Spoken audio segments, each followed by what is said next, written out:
In this episode of FAQ with AGIQ, I'm going to talk about the impacts of irrigation rates on HVAC equipment sizing.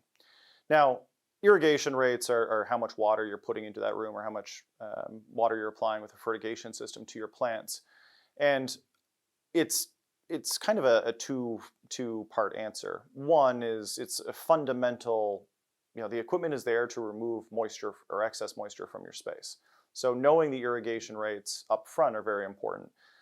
The harder part for you, the grower, is what strains are you going to be growing? What cultivars are you going to be growing in that room over the life cycle of that room?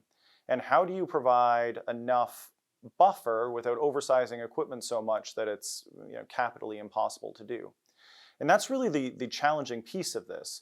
So your irrigation rate, again, it obviously impacts how much water an HVAC system in your room has to remove. But how that water is put into the room matters a great deal as well.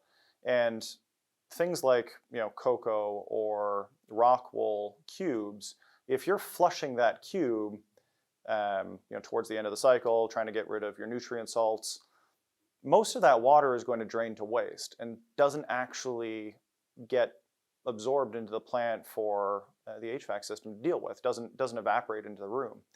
So that's part of why we ask such detailed questions on how you're running your room, the kind of media that you're in, what your watering cycles look like, and what cultivars you're intending to grow over a longer period of time.